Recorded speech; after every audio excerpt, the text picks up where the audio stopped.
What's good, YouTube? You're now tuning into the Infamous World Network, and it's your host, the Infamous Jerez. For today's episode, we're going to have a sneaker review. We're going to be reviewing the Nike Air Max 90 Bacons. Before we get into that, make sure to follow me on Instagram at _InfamousWorldNetwork, and also make sure to subscribe to my YouTube channel if you haven't already. If you're into shoes, this is a great page that you would want to subscribe to. I'm just here talking about shoes all the time and sneaker culture and everything in between and related to that. Also, make sure to like the video because you can help the algorithm of my channel grow and you can help other people see my channel, so I really appreciate that. And also comment in the comment box, show love. I'm always in the comments. So let's get right into this. The box says we got the Nike Air Max 90 NRGs. The official color code for the shoes is going to be Sail Sheen Straw in medium brown. This shoe came out March 26th of this year for $140.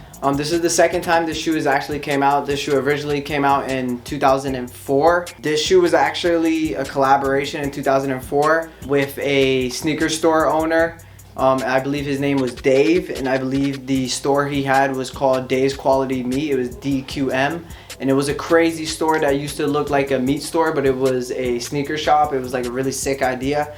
And a Nike rep had seen his store and wanted to give him a collab.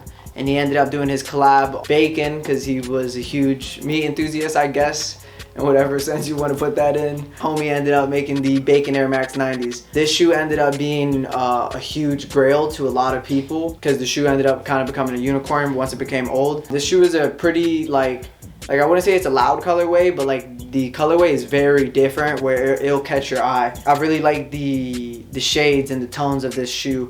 And then, you know, when you're putting down the Air Max 90, one of the most classic Nike shoes, it's like you can't really go wrong with that. Not to mention the shoe also comes with 2 extra laces. It comes with a pair of red laces and it comes with a pair of pink laces, which is really dope. You know where to start on the shoe. You got the white midsole going around with the brown hits. You have the pink Air Max bubbles on the inside, which is a really dope hit as well. Then you have this tan upper. It's like a nice tan suede all around. Also with this tan leather that's on the upper, which is really nice too. For the back hit, you have the brown tab with the pink Nike Air on the back, which is a really nice hit. The pink contrasts really nice with the brown, which is dope. The inside is like this nice leather, which is really dope as well. I love when shoes have that. Most of them don't have that. The insole is red with a pink Nike Air, which is nice as well. I like that. The gold laces that come on the shoe are really nice. I would probably wear them with the gold laces if we was being 100% honest. The pink laces are really dope as well too. The tongue is pink all throughout the upper with a brown stitched Nike patch with a red Nike Air on it, which is amazing. This shoe all around is a very sick colorway, from the brown upsole all the way up to the pink tongue. Everything contrasts really dope on this. This shoe is very well done. When I do see this shoe, I do immediately think of bacon. And honestly, when you see a shoe, if you think of what it's collabed off of, I would say that's a clear indication that the shoe is very well done. Unfortunately, this shoe is not too hyped right now, and the resale for whatever reason is right around retail, if not right under. So you could get the shoe for just about retail, maybe a little bit over resale, which is really good for you know, the real sneaker enthusiasts that just want to wear the shoe. But I'm really surprised this shoe isn't doing numbers, because this shoe was a problem back then, and it was like really sought after. But you know, the sneaker community is in a really weird stage right now with how hyped a lot of things have been.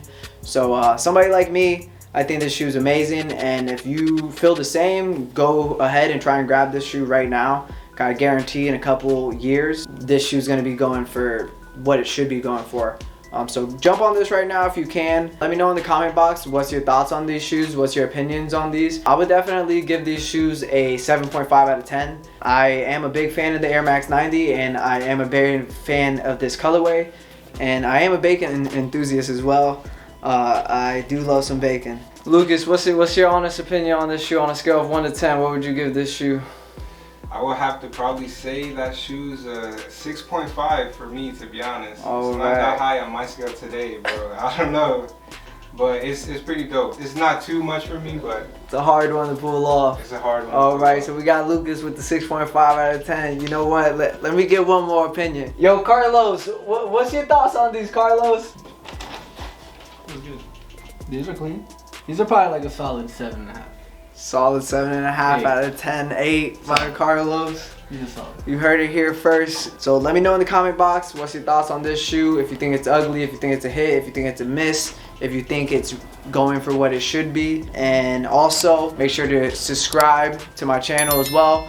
Make sure to follow me on Instagram at _InfamousWorldNetwork if you haven't already. Until the next time, gang, everybody have a good day.